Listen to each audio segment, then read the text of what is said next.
नमस्कार,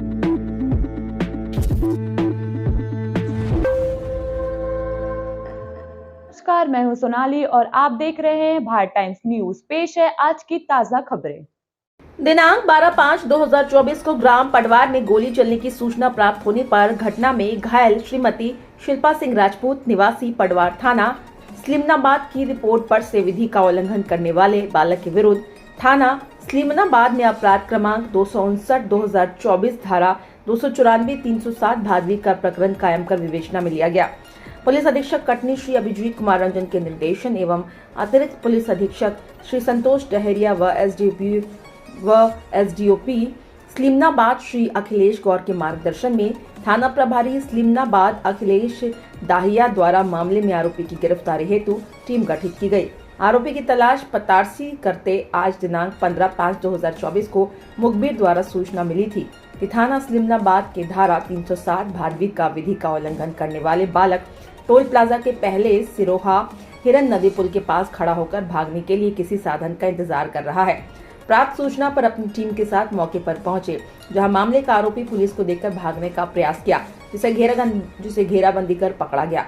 नाम पता पूछने पर अपना नाम विधि का उल्लंघन करने वाले बालक थाना स्लिमनाबाद का होना बताया, जो विधि विरुद्ध बालक को अभिरक्षा में लेकर पूछताछ कर धारा 27 साक्ष्य विधान का मेमोरेंडम लेखबद्ध किया गया और मुताबिक मेमो पडवार के जंगल सागौन प्लांट पानी की टंकी के पास लगे महुआ के झाड़ के नीचे मिट्टी में दबाकर पिस्टल और राउंड छुपा कर रखा था, जिसे विधि विरुद्ध बालक के कब्जे से जब्त कर कब्जा पुलिस लिया गया एवं विधि विरुद्ध बालक का अभिरक्षा पत्रक तैयार कर अभिरक्षा में लिया गया। ये दिनांक 12/5/2024 को पडवार अंतर्गत जो गोली चालन का घटनाक्रम हुआ था, उसके संदर्भ में जो फरार विधि उल्लंघनकारी बालक था, जो नाबालिग है, उसको आज हमारी जो सिविल पुलिस के रूप में जब हमने भेज के उसको पता लगवाया था, तो वही सियोरा के पास जो टोल नाका है, वहाँ पर उसकी लोकेशन मुखबिरों के द्वारा प्राप्त हुई थी, जो लगातार पुलिस से बचने का प्रयास कर रहा था। आज उसे वहीं जंगलों के पास से अभिरक्षा में लिया गया, जिसने पूछताछ करने पर घटना होना स्वीकार किया और घटना के पीछे का उसने कारण बताया कि उसकी जो नाबालिग प्रेमिका है, उसकी माँ से इसका वाद विवाद था। वह चाह रहा था कि उसकी प्रेमिका उसके साथ रहे और माँ अपनी बेटी को इसके पास रखने को तैयार नहीं थी। इस कारण से उसी चीज़ को लेके वाद विवाद हुआ और विगत कई दिनों से इनके प्रेम संबंध चल रहे थे, जो जगजाहिर हैं।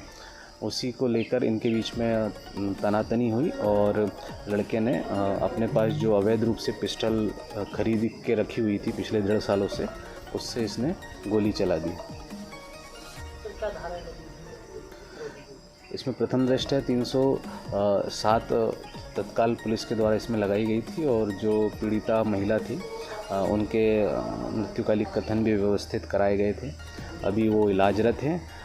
पूछताछ में यह भी सामने आया है कि ये विधि उल्लंघनकारी बालक है, इसके द्वारा पिस्टल जबलपुर के एक बदमाश माड़ोताल थाना के मानस उपाध्याय, उससे खरीदी गई थी, जिसकी तस्दीक की जा रही है। मानस उपाध्याय पिछले वर्ष 2023 में इसकी हत्या कर दी गई थी। इसी तथ्य को अभी पुलिस के द्वारा जांचा जा रहा है कि इसके द्वारा पिस्टल वहीं से प्राप्त की गई थी। अभी इसमें किसी प्रकार का कोई संगठित रूप से कोई अपराध होना नहीं पाया गया है। ये व्यक्तिगत पारिवारिक झगड़ा था, उसी झगड़े की तनातनी के बीच में ये घटनाक्रम हुआ है। इसमें अन्य कोई एंगल अभी तक सामने नहीं आया है। अभी न्यायालय में पेश करने के बाद आरोपी को अभी अनुमति से अभी और भी पूछताछ की जाएगी। आरोपी की इसके पहले भी कोई थाने में शिकायत हुई नहीं? इसके पहले इसकी किसी थाने में कोई शिकायत नहीं रही है, क्योंकि बालक अभी नाबालिग है और पूर्व में इसने ज़रूर ये बताया है कि एक बार शहर में रात्रि गश्त के दौरान इसको पुलिस द्वारा पूछताछ हेतु रोका गया था, लेकिन किसी थाने में कोई आपराधिक रिकॉर्ड इसका अभी तक नहीं है।